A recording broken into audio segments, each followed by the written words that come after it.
So I just went to Survivor Series last night and I had a good time.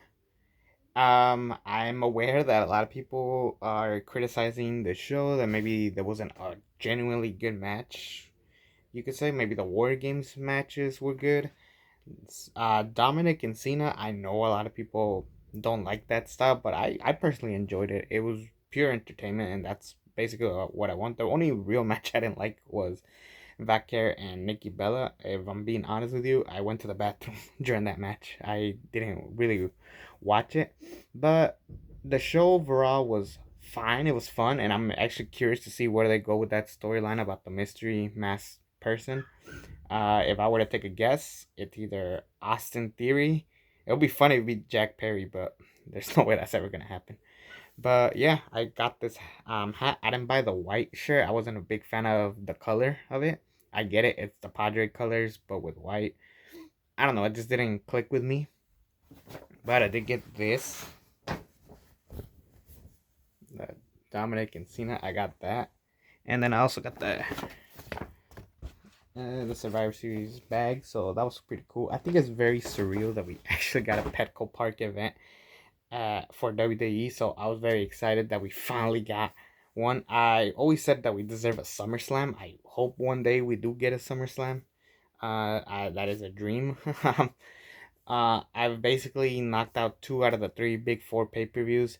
As far as experience goes, I will say this: the line was long, but it moved quick. Like something about California, lines move quick. We get the f out and we move.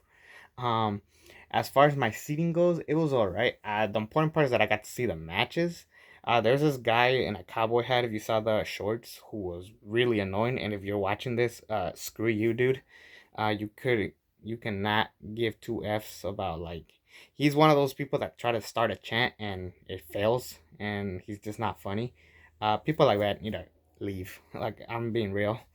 Um, Other than that, I basically had the time of my life. It was fun. I couldn't really see the entrances. Really, I just saw like a crowd of people. So really, and then the Titantron was like a little too far out, so I could only see half of the Titantron. But the good news is that I actually was able to watch the match itself, which is the important part, honestly. Definitely my highlight of the night was seeing Cena and Dom. I know we saw it in Boston, but now we got to see it in San Diego. And unfortunately, this means that I will never watch John Cena win a match. I've seen him wrestle three times in my life. One was a Raw in 2010, where he lost to the Big Show because of interference to Batista. I saw him lose to Austin Theory, unfortunately. And I saw him lose here. But I think out of the three matches, this is the best one. Like I said, it wasn't a technical masterpiece, but it was fun and entertainment, and that's really all that matters. Um, the women's War Games match was all right. It was okay. It's definitely the weakest women's War Games match. The men's War Games match was good. Um, it's better than last year's, but not as good as the one in 22 and 23. Um, I think we need like a definitive faction to make these war games work. And all honestly, I think we need a break from war games. Um, it sucks to say that, or at least do just one war games match. You don't need to do a women's and a men's. It would be nice if one year we have a women's war games match where it counts. Like I feel like there could have been a good story with the women if we had a proper women's war games match. If Liv was ready to compete. It would have been cool if it was uh Roxanne, Raquel, and Liv, and two other women, maybe like Anaya and Lash, because Liv and Naya have uh frenemies character, and then we have like a bunch of other women trying to get payback on them. We could have done stuff like that. But other than that, I had a good time. I can't really fault it. It's a really fun night.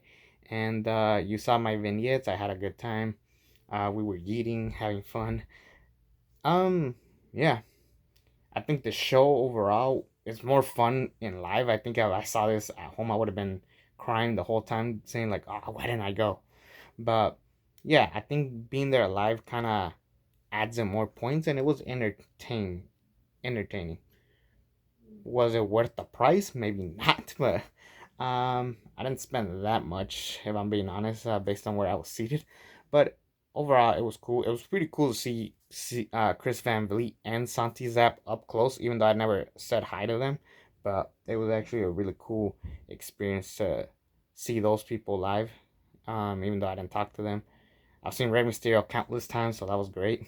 Again, Danielle Fisher, huge pop, and a bunch of Padres athletes that I don't remember their names. But overall, this was a good time, and I I was happy. So yeah, solid experience. You're not gonna beat WrestleMania. I'm sorry. Like I went to WrestleMania 39. You're not gonna top that. It's gonna take a while. But yeah, great time, and I can't wait. I hope you guys enjoyed those little shorts, and I hope you guys enjoyed this video. Take care, everybody.